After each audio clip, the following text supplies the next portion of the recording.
Welcome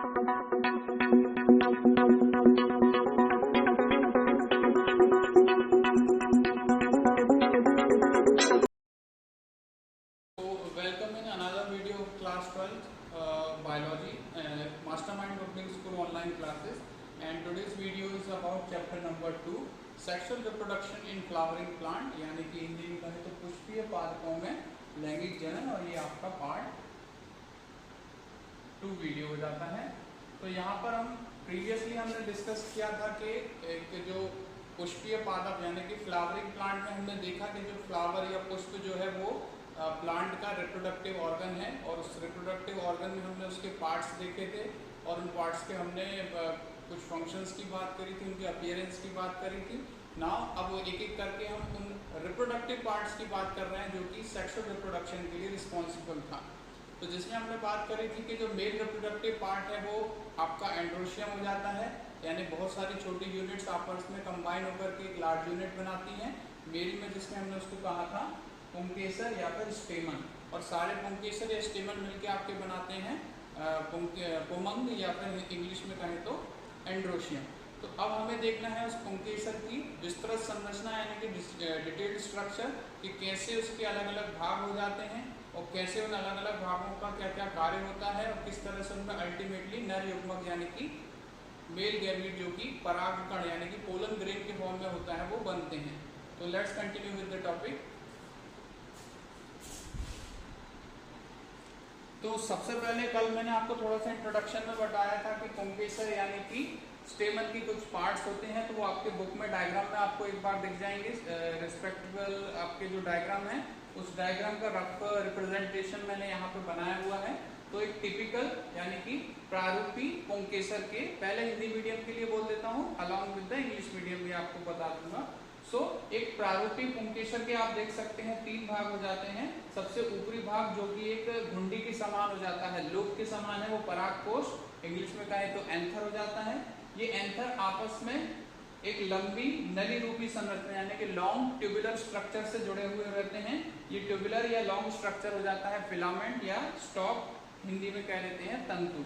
इन दोनों को आपस में जोड़ने वाला जो इकाई हो जाता है उसे हम बोल देते हैं कनेक्टिव यानी कि संयोजी। फिर हम इस एंथर या परागकोश की थोड़ी विस्तृत संरचना की बात करें तो इस तरह का आप देखेंगे क्रॉस सेक्शन यानी कि अनुप्रस्थ काट में आपको ये इस तरह की संरचना दिखेगी, जिसमें आपको ये अंदर पोलन ग्रेन दिखेंगे और ये आपको पोलन सैक यानी कि पराग पुटी आपको देखने को मिलेगी। नाउ अब इस जो ट्रांसवर्स सेक्शन है इसको डिटेल में हम थोड़ा समझते हैं। तो अनुप्रस्थ काट में आप जैसे देख सकते हैं कि अ typical angiospermic anther is bilobe, यानी कि प्रारूपी आवर्तबीजी परागकोश कितने लोब का होता है? 2 लोब का होता है, यानी कि द्विपालित होता है। यहाँ पे आप देख सकते हैं एक लेफ्ट साइड में मौजूद है और एक राइट साइड में मौजूद है, ठीक है। तो लेफ्ट साइड पाली और राइट साइड पाली में आप देख सकते हैं। तो एक प्रारूपी आवर्तबीजी पौधे का परागकोश कैसा हो जाता है? द्विपालित। A typical angiospermic anther is bilobed, ये आपको ध्यान रखना है। बाई यानी कि 2 लोब का हो जाता है, द्विपालित हो जाता है। नाउ और विस्तृत आप जब इसको माइक्रोस्कोप में देखेंगे तो आपको दिखाई देगा कि with each lobe having 2 theca that is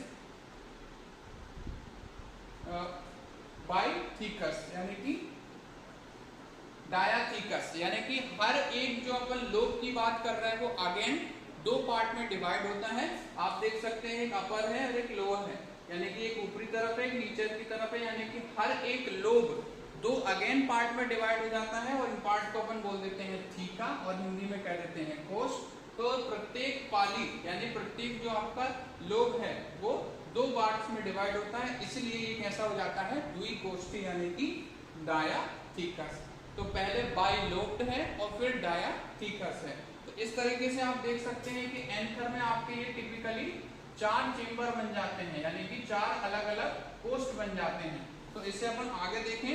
so the anther is a 4 sided या टेट्रागोनल। तो इन 4 कोष्ठों के कारण वो एंथर कैसा हो जाता है? आपका टेट्रागोनल हो जाता है, और consisting 4 microsporangia 2 in each side. और ये जो कोष्ठ होते हैं ये लंबे ऊर्ध्वाधर यानी कि वर्टिकल होते हैं, इनमें अंदर आपके परागकण यानी कि पोलन ग्रेन बनते हैं, तो इस कारण इन्हें अपन क्या बोल देते हैं, माइक्रोस्पोरेंजिया, हिंदी में बोल देते हैं लघु बीजाणुधानी। तो परागकोश एक 4 दिशीय चतुर्कोष्ठीय संरचना हो जाती है, जिसमें चारों कोनों में लघु बीजाणुधानी होते हैं, प्रत्येक पाली में 2 माइक्रोस्पोरेंजियम यानी कि लघु बीजाणुधानी मौजूद होती है, जिनमें आगे जाकर के आपके नर युग्मक यानी कि पराग कणों का निर्माण होगा। नाउ प्रत्येक पाली या लघु बीजाणुधानी की अगर बात करें तो प्रत्येक जो आपकी लघु बीजाणुधानी है, जब ये विकसित नहीं होती है तब हम इसे क्या बोल देते हैं, माइक्रोस्पोरेंजिया प्लूरल में, और माइक्रोस्पोरेंजियम आपको सिंगुलर में बोल देते हैं, ठीक है। सो जब ये विकसित नहीं है तब हम इसे लघु बीजाणुधानी माइक्रोस्पोरेंजिया कह रहे हैं, लेकिन जब ये विकसित हो जाती है तो तब हम इसे पोलन सैक यानी कि पराग पुटी कहने लगते हैं, क्योंकि इसमें आगे जाकर के पराग कण बनने लगते हैं, तब हम इसे पराग पुटी या फिर पोलन सैक का नाम दिया जाता है, ठीक है। सो पोलन सैक ये तब बनेगा जब इसमें पराग कण बनेंगे, तब तक ये क्या रहेगा, माइक्रोस्पोरेंजिया यानी कि लघु बीजाणुधानी। आगे हम देखते हैं संरचना की इस जो पोलन सैक या लघु बीजाणुधानी की जो संरचना है वो डिटेल में कैसी होती है, उसकी भित्ति में कैसे कोशिकाओं की संरचना पाई जाती है। तो इसमें हम देखेंगे स्ट्रक्चर ऑफ पोलन सैक या फिर स्ट्रक्चर ऑफ पराग पुटी की संरचना।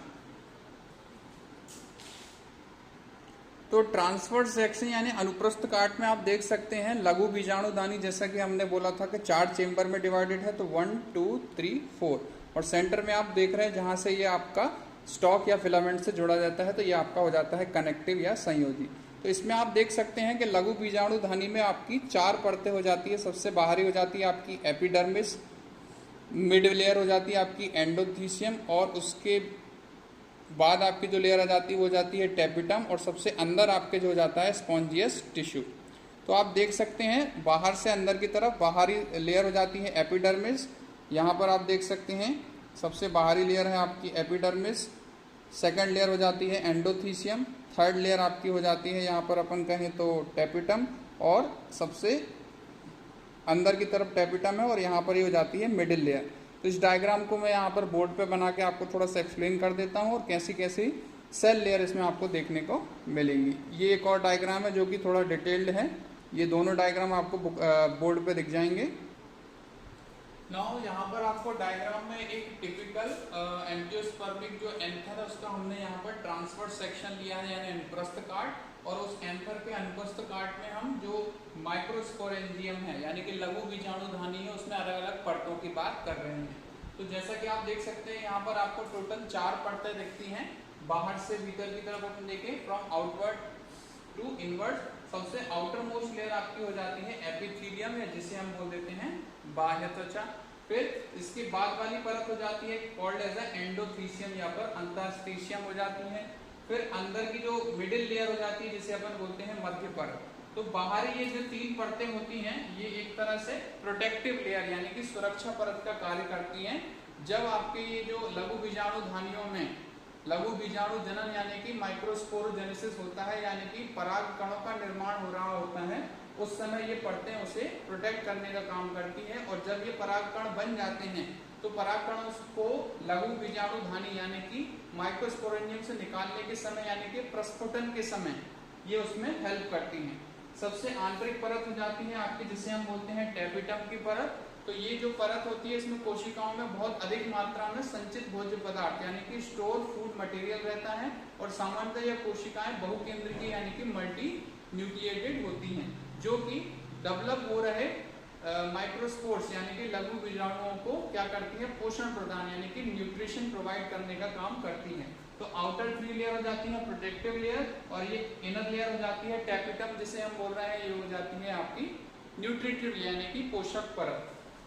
सबसे अंदर आपका विशेष प्रकार का एक ऊतक होता है जिससे आगे जाकर के जनन कोशिकाओं का निर्माण होगा, तो इसलिए बोलते हैं स्पोरोजीनस टिश्यू यानी कि बीजाणु जनक ऊतक। यानी यहाँ पर कोशिकाओं का ऐसा समूह होता है जो आगे जाकर के विकसित होकर के नर युग्मक यानी पराग कणों का निर्माण कर पाएंगे, इसलिए इन्हें बोल रहे हैं बीजाणु जनक ऊतक। तो ऊतक में ऐसी कोशिकाएं होती हैं जो कि बीजाणुओं यानी कि लघु बीजाणु यानी कि माइक्रोस्पोर्स को फॉर्म करने की कैपेसिटी रखती हैं। तो यहाँ पे आप देख सकते हैं हर एक कोने पर आपकी एक माइक्रोस्पोरेंजियम यानी कि टोटल 4 माइक्रोस्पोरेंजियम यानी कि 4 माइक्रोस्पोरेंजियम लघु बीजाणुधानी हो जाती हैं, और इनमें हर एक में आपको इस तरह की परतें देखने को मिलती हैं। सेंटर में आप देख सकते हैं वो भाग जहाँ पर ये स्टॉक यानी फिलामेंट से जुड़ा होता है, तो इसे हम यहाँ पर कनेक्टिव या संयोजी कहते हैं। नाउ बुक में आपके एक डायग्राम गिवन है जहाँ पर हमें इस परत को मैग्नीफाई करके दिखाया गया है और ज्यादा बड़ा करके दिखाया गया है सेल के लेयर को। तो वो डायग्राम को आपको बुक में थोड़ा सा एक्सप्लेन कर देता हूँ तो कैसे परतों कैसे अलग अलग परतों में ये लघु बीजाणुधानी यानी कि माइक्रोस्पोरेंजियम बनी होती है। तो जो चित्र आपको अभी समझाया ये वाला चित्र था, जिसके ये एक छोटे से भाग को यहाँ पर और ज़्यादा माइक्रोस्कोप से अपन मैग्नीफाई करके अगर देखें तो आप देख सकते हैं सबसे आउटर मोस्ट लेयर यानी कि सबसे बाहरी परत की जो कोशिकाओं की लेयर ये हो जाती है आपकी अंतस त्वचा भी कह देते हैं या फिर एपिडर्मिस या बाह्य त्वचा भी कह देते हैं। फिर सेकंड लेयर हो जाती है ये जो कोशिकाओं की हो जाती है आपके जो बैरल शेप सेल है ये हो जाती है एंडोथीशियम अंतस्थीशियम। फिर उसके बाद वाली ये 2 लेयर हो जाती है, पहली लेयर और दूसरी लेयर जो है ये एक एक सिंगल लेयर थी, एकल परत थी, लेकिन जो मध्य परत है ये 2 कोशिकाओं की परतों से बना होता है जिसे अपन बोल देते हैं मिडिल लेयर या फिर मध्य परत। तो आप देख सकते हैं अंतस त्वचा में कितनी लेयर है कोशिकाओं की, 1 लेयर है, एंडोथीसियम में भी कितनी 1 लेयर है, और मिडिल लेयर में कोशिकाओं की 2 लेयर हो जाती है। ठीक है। फिर सबसे आंतरिक परत जिसे हमने क्या कहा था टेपिटम, तो यहाँ पर जो कोशिकाएं होती हैं इनका केंद्रक देख सकते हैं आप साइज में थोड़ा सा बना होता है, और इनके जीव द्रव यानी साइटोप्लाज्म में आपको बारीक दानेनुमा संरचना दिख रही होंगी, ग्रैनुलर स्ट्रक्चर। तो ये ग्रैनुलर स्ट्रक्चर एक तरह से संचित भोज्य पदार्थ यानी कि स्टोर फूड मटेरियल होता है जो ये टेपिटम की कोशिकाओं में यानी टेपिटम सेल में स्टोर रहता है, जो आगे डेवलप होने वाली ये जो स्पोरोजिनस टिश्यू है यानी लघु बीजाणुजनक जो ऊतक की कोशिकाओं हैं उनको न्यूट्रिशन यानी कि पोषण प्रदान करने का ये टेपिटम कार्य करता है। तो ये हमने देखा एक प्रारूपी लघु बीजाणुधानी की परतों के बारे में और उनके कार्यों के बारे में। तो टेपिटम भी मल्टी लेयर हो सकती है, और मध्य लेयर हमने बोला 2 लेयर की है, अंतस्थीशियम और अंतस त्वचा यानी कि एंडोथीसियम और एपिडर्मिस, ये दोनों एक एक लेयर की हो जाती हैं। एक प्रारूपी लघु बीजाणुधानी आपकी जब प्रस्फुटित होती है कि जब उसमें परागकण बन चुके होते हैं तो इस तरह से अनुप्रस्थ काट में देखने पे आपको इस तरह से दिखाई देती हैं। बीच में आप जो गैप दिख रहा है ये एक तरह की दरार होती है, सेक्शन होते हैं जहाँ से ये परागकण बाहर निकलते हैं। तो प्रारूपी लघु बीजाणुधानी आपकी इस तरह की दिखती है जब वो स्कैटर्ड होती है या प्रस्फुटित होती है। नाउ जो अभी हमने डायग्राम आपको एक्सप्लेन किया उसका एक रफ वर्जन मैंने यहाँ पर बनाया है। तो आप देख सकते हैं माइक्रोस्पोरेंजियम की 4 लेयर, ये फर्स्ट लेयर है, ये आपकी सेकंड लेयर हो जाती है, फर्स्ट लेयर हो जाती है एपिथेलियम, सेकंड लेयर हो जाती है आपकी एंडोथीसियम यानी कि बाह्य त्वचा और अंतस्थीसियम। फिर ये 2 परतों की बनी हो जाती है आपकी मिडिल लेयर, और ये आपका हो जाता है टेपिटम जो कि आगे जाकर के हमने बोला था स्पोरोजीनस टिश्यू यानी बीजाणुजनक ऊतक को पोषण यानी न्यूट्रिशन प्रोवाइड करने का काम करता है। और ये आपका जो दिख रहा है ये आपका हो जाता है स्पोरोजीनस टिश्यू यानी कि वो कोशिकाओं का समूह जो आगे जाकर के पोलन ग्रेन को बनाएंगे। तो आप देख सकते हैं स्पोरोजीनस टिश्यू में जो भी सेल्स होती हैं इन सेल को हम क्या बोल देते हैं माइक्रोस्पोर मदर सेल, यानी कि आगे जाकर के ये कोशिकाओं में क्या होता है सेल में डिवीजन होता है। कौन सा डिवीजन हो जाता है मियोसिस, क्योंकि हमने पढ़ा है कि जो भी गैमीट बनते हैं वो हमेशा कैसे होते हैं अगुणित यानी कि हैप्लॉइड। और यहाँ पे स्पोरोजीनस टिश्यू ये आगे जो भी सेल होती है ये कैसी हो जाती है द्विगुणित। तो द्विगुणित से अगुणित करने के लिए कौन सा विभाजन हो जाता है आपका मियोसिस यानी कि अर्धसूत्री विभाजन। तो माइक्रोस्पोर मदर सेल आपकी कैसी हो जाएगी डिप्लॉइड यानी कि द्विगुणित, और म्यूसिस के बाद जो कोशिका बन जाती है इसको हम बोल देते हैं माइक्रोस्पोर टेट्राड। तो होता ये है कि माइक्रोस्पोर मदर सेल आपकी म्यूसिस से विभाजित होती है, तो 1 सेल से कितने सेल बन जाते हैं आपके 4 सेल यानी कि 4 सेल यानी 4 कोशिकाओं का ग्रुप यानी समूह बन जाता है। और इस समूह को हम क्या बोल देते हैं टेट्राड या फिर हिंदी में बोलते हैं चतुष्क। तो 4 कोशिकाओं का समूह क्या कहला देता है चतुष्क या टेट्राड। और ये इस तरह से अलग अलग तरीके से डिपेंडिंग अपॉन द स्पीशीज अलग अलग जातियों में अलग अलग तरीके से व्यवस्थित होते हैं। और इन कोशिकाओं को हम बोल देते हैं पोलन मदर सेल या माइक्रोस्पोर टेट्राड में कौन सी कोशिकाएं मौजूद हो जाती है? आपकी पोलन मदर सेल के आगे जाकर ये कोशिकाएं क्या बनाएंगी? Pollen grain. तो स्पोरोजीनस टिश्यू में कौन सी कोशिकाएं होती है? माइक्रोस्पोर मदर सेल जो कि द्विगुणित होती है। इनमें होता है अर्धसूत्री विभाजन यानी मियोसिस, जिससे क्या बनता है? माइक्रोस्पोर्स या माइक्रोस्पोर्स का चतुष्क यानी टेट्राड। और माइक्रोस्पोर की ये कोशिकाओं जो आगे जाकर के क्या बना देती हैं? पोलन ग्रेन में हम बोलते हैं पोलन मदर सेल। तो पोलन मदर सेल से अल्टीमेटली क्या बन जाता है? Pollen grain. तो होता ये है कि यहाँ पर जो स्पोरोजीनस टिश्यू है यानी कि लघु बीजाणु जनक जो ऊतक है उसमें बहुत सारी कोशिकाएं होती हैं। बहुत सारी कोशिकाओं में बहुत बार आपका कौन सा? अर्धसूत्री म्यूटेट डिवीजन होता है। तो इस कारण से इसमें बहुत अधिक संख्या में क्या बन जाते हैं? अल्टीमेटली माइक्रोस्पोर यानी कि पोलन ग्रेन। और जब एक समय पश्चात जब ये इसमें जल का लॉस यानी कि वाटर लॉस हो जाता है तो ये आपके जो हमने पढ़ा था कि परागपुट यानी कि पोलन सैक बर्स्ट हो जाते हैं और आपके पोलन ग्रेन आपके बाहर स्प्रेड हो जाते हैं। तो इस कंप्लीट प्रक्रिया को जिसमें हम कह रहे हैं कि स्पोरोजीनस टिश्यू से पोलन ग्रेन यहाँ तक बनने की प्रक्रिया आपकी क्या कहलाती है? माइक्रोस्पोरोजेनेसिस। ठीक है, कंप्लीट प्रक्रिया क्या हो जाती है? लघु बीजाणु जनन। तो यहाँ पर हमने अभी इस वीडियो में ये देख लिया कि पहला अपन ने देखा संरचना, स्ट्रक्चर ऑफ माइक्रोस्पोरेंजियम यानी कि लघु बीजाणु पाली या लघु बीजाणु धानी की संरचना। फिर हमने दूसरा हेडिंग देखा लघु बीजाणु जन्म यानी कि स्पोरोजेनेसिस। नाउ आगे इस वीडियो में हम देखेंगे कि पोलन ग्रेन की संरचना कैसी होती है यानी कि एक प्रारूपी पोलन ग्रेन यानी कि परागकण, आवर्त बीजों का प्रारूपी परागकण की संरचना हम आगे इस वीडियो में देखेंगे।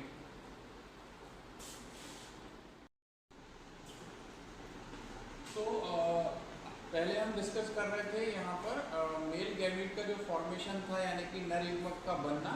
तो मेल गैमेटोफाइट से अपन ने देखा कि नर युग्मक यानी परागकण कैसे पराग कोशों में बने यानी कि pollen grain produce inside the pollen sac. तो उसको हमने बोला था माइक्रोस्पोरोजेनेसिस यानी कि लघु बीजाणु जन्म। नाउ अब लघु बीजाणु जन्म के आफ्टर जो हम बात कर रहे हैं कि आपके परागकण बन जाते हैं। तो इन परागकणों यानी कि पोलन ग्रेन के बारे में हमको थोड़ा सा पढ़ना पड़ेगा कि पोलन ग्रेन किस प्रकार से होते हैं, what टाइप हो जाते हैं, उनका स्ट्रक्चर यानी कि संरचना क्या हो जाती है और उनसे रिलेटेड कुछ फैक्ट्स की बात करेंगे। So let's continue with that. तो यहाँ पर अपन बात कर रहे हैं पोलन ग्रेन या परागकण। हम पढ़ रहे हैं पुष्पीय पादपों में लैंगिक जनन, sexual reproduction in the flowering plant. तो फ्लावरिंग प्लांट में जब अपन बोल रहे हैं फ्लावर, और फ्लावर में जो मेल पार्ट अपने बोला एंड्रोशियम, और एंड्रोशियम के एक मेंबर की बात करी अपन ने पुंकेसर यानी कि स्टेमन। उन स्टेमन में हमने बोला एंथर है और एंथर के अल्टीमेटली डेवलप होकर क्या बना रहा है? पोलन सैक यानी कि परागपुटी, जिसमें कि पोलन ग्रेन यानी कि परागकण बन रहे हैं। तो इन परागकणों को हम क्या कहते हैं? तो pollen grains represent male gametophyte यानी कि जो भी आगे आने वाली जनरेशन है उसके लिए जो अपन बोल रहे हैं कि जो मेल पार्ट है उसको कौन रिप्रेजेंट कर रहा है यहाँ पर? परागकण यानी कि पोलन ग्रेन। सो परागकण नर युग्मकोद्भिद का प्रतिनिधित्व करता है। दैट मीन्स यहाँ पर जो मेल डिग्निटी को रिप्रेजेंट करने वाला है वो क्या हो जाता है? आपका पोलन ग्रेन यानी कि परागकण। नाउ परागकणों की अपन को कुछ फैक्ट्स पता होने चाहिए जैसे कि उनका शेप, साइज और उनके जो स्ट्रक्चर हो जाते हैं कैसे। तो अल्टीमेटली जो है परागकण या पोलन ग्रेन एक सेल से ही बना है। ठीक है, तो सेल के जैसे स्ट्रक्चर होते हैं, जैसे हमने सेल में पता है सेल मेम्ब्रेन होता है, साइटोप्लाज्म होता है, न्यूक्लियस होता है, यानी कि सेल में कोशिकाओं से मिलकर के बने हैं परागकण। तो कोशिका में हमें मालूम है प्लाज्मा झिल्ली यानी कि कोशिका झिल्ली होती है, कोशिका द्रव्य होता है, केंद्रक होता है, और कई बार जैसे प्लांट सेल की बात करें तो उसमें रसधानी यानी कि वैक्यूल भी होती है। तो सेम टू सेम यहाँ पर भी सेल के कुछ फीचर के साथ साथ इसमें कुछ एक्स्ट्रा फीचर यानी कि अतिरिक्त लक्षण भी देखने को मिलते हैं परागकण में। तो वो अपन एक एक करके यहाँ पर देखते हैं। यहाँ पर आपको एक रिप्रेजेंटेटिव डायग्राम दिख रहा है, तो इस डायग्राम को ध्यान में रखते हुए अपन जो भी इसके फैक्ट है उनको डिस्कस करते हैं। तो firstly they are generally spherical in size, spherical in shape and size up to 25 to 50 micrometre. तो हम क्या बोल रहे हैं, आप अगर कुछ फ्लावर्स के जैसे जो स्टेमन्स हैं उनको अपन थोड़ा सा रब करें और स्लाइड में जो आपको परागकण मिले उनको आप अल्ट्रा माइक्रोस्कोप के नीचे रख के देखें तो आपको बुक में आपके कुछ डायग्राम गिवन है, वैसे स्ट्रक्चर आपको दिखाई देंगे। सो यूजुअली अपन बात करें तो जो पोलन ग्रेन है या परागकण है वो आपके कैसे होते हैं, स्फेरिकल या फिर गोलाकार, यानी कि बॉल के जैसे। साइज की बात करें तो साइज में बहुत ज्यादा छोटे हैं। कितने छोटे हैं, जैसे 25 to 50 माइक्रोन। माइक्रोन का मतलब या माइक्रोमीटर का मतलब हो जाता है 10⁻⁻6 मीटर, ठीक है। यानी कि 1 मीटर के आप अगर 10 लाख हिस्से करते हैं तो उस एक हिस्से के बराबर हो जाते हैं आपके, तो उनमें से 25 से 50 हिस्सों के बराबर आपका क्या हो जाएगा, पोलन ग्रेन, यानी कि साइज में बहुत ज्यादा छोटे होते हैं। सेकेंडली, परागकण सामान्यतः गोलीय एवं आकार में 25 से 50 माइक्रोन के हैं, ये अपन ने देखा। Now they have prominent 2 layered wall. तो हमने कहा कि परागकण या पोलन ग्रेन एक नॉर्मल सेल की तरह है, लेकिन इसमें अतिरिक्त स्ट्रक्चर क्या है, तो यहाँ पर अपन देख सकते हैं इसमें 2 परतों की बनी हुई क्या हो जाती है, भित्ति यानी कि वॉल। तो they have prominent 2 layered wall, यानी कि आप इसमें देख सकते हैं 2 परतों की बनी हुई सुस्पष्ट क्या हो जाती है, वॉल यानी कि भित्ति। अब 2 परतों की है, डेफिनेटली एक आउटर होगी और एक इनर होगी, यानी एक बाह्य परत होगी और एक आंतरिक परत हो जाती है। सो इनमें सुस्पष्ट 2 परतीय भित्ति होती है। तो जिसमें अपन कहें कि हार्ड, कठोर और बाहरी भित्ति। तो बाहरी भित्ति नॉर्मली कैसी होती है, इरेगुलर शेप की, असामान्य आकृति की हो जाती है और कठोर होती है, और जिसे अपन क्या बोल देते हैं, बाह्य चोल, या इंग्लिश में क्या देते हैं, एक्साइन। तो जो बाहर है, आउटर वॉल को बोल रहे हैं एक्साइन, और इनर वॉल को अपन यहाँ पर बोल रहे हैं इंटाइन, यानी कि अंतः चोल। जो सामान्यतः अपन बोल रहे हैं कैसा है, सॉफ्ट है और अंतःभित्ति है, यानी कि सॉफ्ट है और इनर वॉल है। नाउ केमिकल कंपोजिशन की बात करें कि बाह्य भित्ति किससे मिलकर के बनी है और आंतरिक भित्ति, इनर वॉल, किससे मिलकर के बनी है। तो यहाँ पे आप देख सकते हैं जो बाह्य भित्ति है, एक्साइन है, वो एक विशेष प्रकार के केमिकल जिसको हम बोल रहे हैं क्या, स्पोरोपोलेनिन, किसकी मिलकर के बनी है। तो हम एक क्वेश्चन आ जाता है आपको कि एक्सटर्नल वॉल या बाह्य भित्ति या फिर exine of a pollen grain is made up of what, तो स्पोरोपोलेनिन, यानी कि परागकण की बाह्य चोल या बाह्य भित्ति किससे मिलकर के बनी होती है, यहाँ पे हम कहेंगे स्पोरोपोलेनिन। सो जैसे हमने पढ़ा है कि जंतु जगत में जो दांत का बना हुआ पदार्थ होता है इनेमल, वो सबसे हार्डेस्ट होता है, तो ऐसे ही पादप जगत में हम कहेंगे स्पोरोपोलेनिन जो क्या है, कठोरतम पदार्थ हो जाता है। तो बहुत समय तक जैसे कई बार आपको जीवाश्म वगैरह मिलते हैं यानी फॉसिल्स, तो उनमें आपको कई बार क्या मिल जाते हैं, पोलन ग्रेन्स, क्योंकि ये स्पोरोपोलेनिन की परत के कारण, लेयर के कारण क्या रहते हैं, प्रिजर्व रहते हैं, सुरक्षित रहते हैं। नाउ इनर वॉल की बात करें, अंतःचोल यानी कि इंटाइन, तो ये एक तो थिन होती है और कंटिन्यूअस होती है, यानी कि इसमें बीच में कहीं भी गैप नहीं होता। जबकि बाह्य चोल में हम आगे देखेंगे कि इसमें एक जगह पर डिसकंटिन्यूटी रहती है, यानी कि बाह्य चोल में एक जगह पर स्पोरोपोलेनिन नहीं पाया जाता, वहां पर वो एब्सेंट हो जाता है। लेकिन इंटाइन की बात करें तो वहां पर जो लेयर होती है कंटिन्यूअस होती है, और किसकी बनी होती है, ये सेलुलोज और पैक्टिन की मिक्स्ड एलिमेंट की बनी होती है। सेलुलोज एक तरह का आपका कार्बोहाइड्रेट है, पॉलीसैकेराइड हो जाता है, और पैक्टिन आपका एक और टाइप का पॉलीसैकेराइड है, हेटेरोपॉलीसैकेराइड। तो इनर लेयर सेलुलोज और पैक्टिन की हो जाती है, और आउटर लेयर हमने बोला स्पोरोपोलेनिन की हो जाती है। इनर लेयर कंटिन्यूअस होती है और थिन होती है, आउटर लेयर थिक होती है, हार्ड होती है, और बीच में उसमें थोड़ी सी डिसकंटिन्यूटी रहती है। Now third, pollen grain exine यानी कि बाह्य भित्ति has prominent aperture called germ pore. जैसा कि मैंने बताया कि आउटर लेयर जो होती है बीच में से एक जगह डिसकंटिन्यू होती है, जहां पर स्पोरोपोलेनिन एब्सेंट होता है, उस एरिया को हम यहाँ पर क्या बोल देते हैं, जर्म पोर। यानी कि परागकण के बाह्य चोल में सुस्पष्ट द्वारक यानी कि गेट टाइप का समझ लीजिए, या फिर रंध्र यानी कि पोर यानी छिद्र होते हैं, इन्हें अपन क्या बोल देते हैं, जनन छिद्र। अब इसे जनन छिद्र इसलिए कहा जाता है कि जब हम देखेंगे आगे की प्रक्रिया में, तो परागण यानी कि पॉलिनेशन के आफ्टर पश्चात पोलन ट्यूब यानी कि पराग नलिका कहाँ से निकलती है, वो इसी जनन छिद्र से निकलती है, जिसके बारे में अपन आगे परागण यानी कि पॉलिनेशन प्रोसेस में पढ़ेंगे। तो इसलिए ये जरूरी है कि यहाँ पर स्पोरोपोलेनिन अनुपस्थित है, एब्सेंट है, बिकॉज यहाँ से क्या निकलेगा आपका पोलन ट्यूब, और इस रीजन को अपन बोल देते हैं जर्म पोर या फिर जनन छिद्र। नाउ ये हमने देखा एक्सटर्नल स्ट्रक्चर यानी कि पोलन ग्रेन की बाह्य संरचना। नाउ आंतरिक संरचना की बात करते हैं कि जैसे हमने कहा कि एक तरह का सेल है, तो सेल में सेल मेम्ब्रेन है, न्यूक्लियस है यानी कि कोशिका झिल्ली है, केंद्रक है, और भी इसमें पदार्थ मौजूद होते हैं। तो यहाँ पर हम देखते हैं कि जो परागकण है, पोलन ग्रेन है, उसके कोशिका द्रव्य साइटोप्लाज्म की क्या स्थिति है।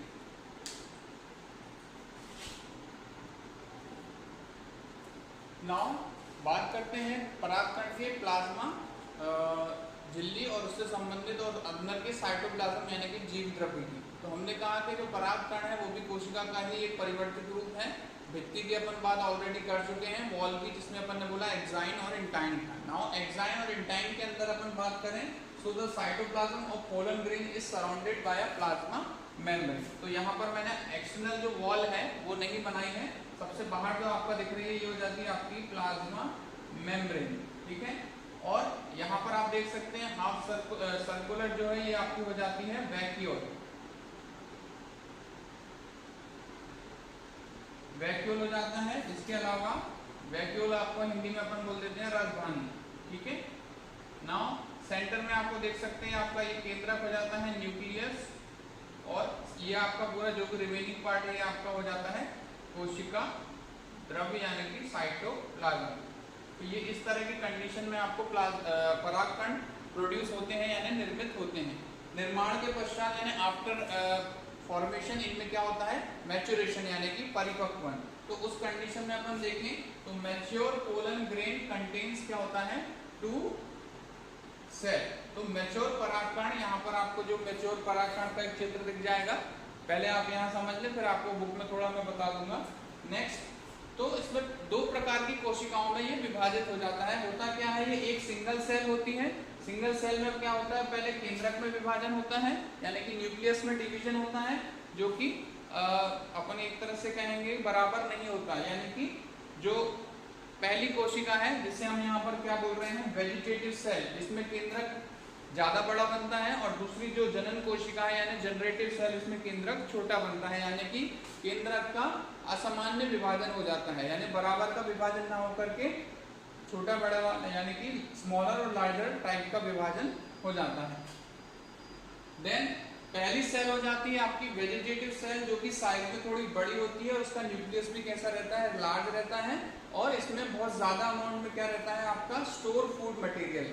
यानी कि कायिक कोशिका में या फिर वेजिटेटिव सेल में क्या रहता है, लार्ज अमाउंट में स्टोर फूड मटेरियल रहता है। इसका जो न्यूक्लियस है वो साइज में लार्ज रहता है और अनियमित होता है यानी कि इरेगुलर शेप का हो जाता है।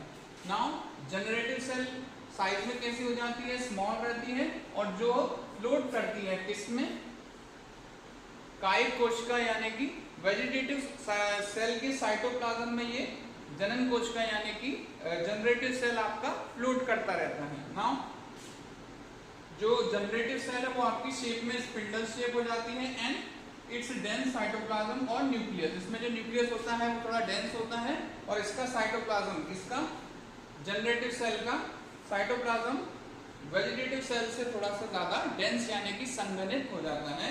तो परिपक्व परागकण में 2 कोशिकाएं होती हैं। पहली कोशिका हो जाती है आपकी कायिक कोशिका, यहाँ पर आप देख सकते हैं, जो कि साइज में बड़ी है, विशाल अनियमित केंद्रक होता है, और इसमें बहुत अधिक मात्रा में संचित भोज्य पदार्थ रहते हैं, किसमें, कायिक कोशिकाओं में। नाउ जनन कोशिका में साइज में छोटी होती है, कंपैरेटिवली छोटा संघनित केंद्रक होता है, और उसका साइटोप्लाज्म भी कैसा रहता है, कंडेंस्ड होता है, संघनित होता है।